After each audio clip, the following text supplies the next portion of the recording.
American Ghetto!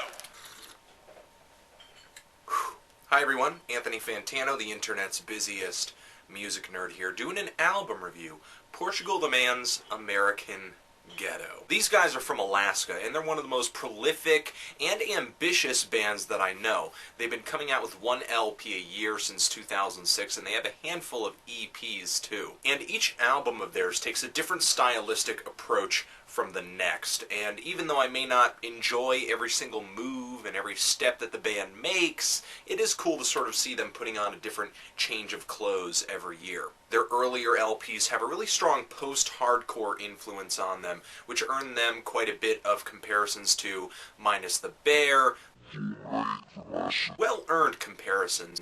And even though those albums did have quite a bit of post-hardcore on them, there was a lot of soul influence in that music too. But it wasn't until 2008 that I thought the band really came into their own creatively with the album Censored Colors. This is when the band really brought some definitive sounds into their music. Some progressive rock, psychedelic rock, folk rock, and especially glam rock. These tracks take a lot of detours, they build up a lot, but they really maintain their pop immediacy, and this album, to me, has some of the best production of 2008 too. Just beautiful dynamics throughout this LP. I can't say enough good things about it. 2009 was a really ambitious year for the band because they came out with the LP The Satanic Satanist, which took a lot of the sounds, a lot of the textures off of Censored Colors, and moved them into a more palpable pop song structure.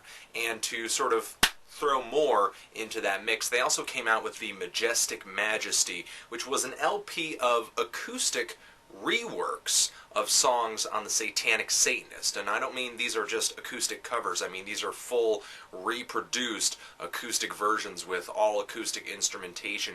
It was quite a take on the album.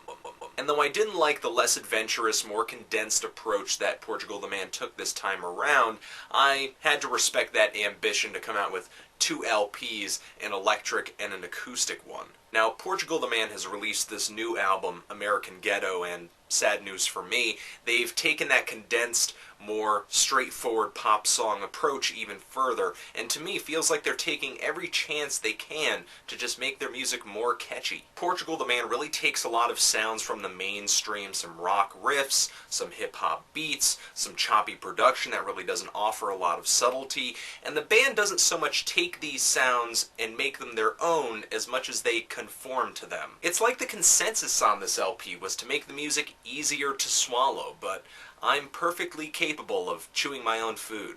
Thank you. I've heard so much production like this, it's kind of an anonymous album. The best way I can think to describe this LP is that it's a lot like a car commercial soundtrack, an endless indie car commercial soundtrack with a fat beat and a sweet vocal, and it's really quick and catchy and immediate with a lot of pomp, and it's all in the name of selling you a Scion or some other car with a weird body shape. But I have to say, Portugal the Man still offers up good songs. There are decent songs in all of these tracks. However, they're all weighed down with really crappy, crummy, cheesy production that chokes off the dynamics, chokes off the creativity, chokes off any wandering, any exploration, any adventure, and just kind of waters them down into this really simple, dumbed down idea. And it reminds me a little bit of the trajectory that Of Montreal made with their albums, because they went more pop,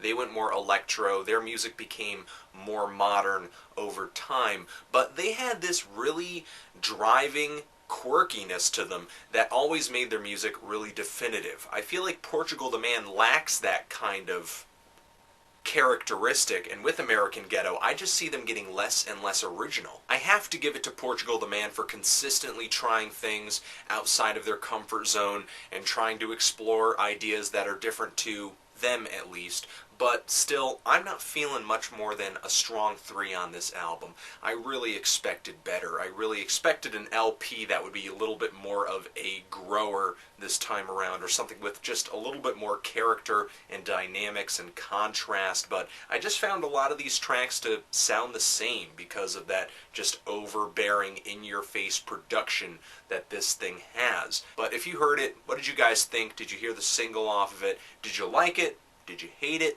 Are you in the middle with it, and why?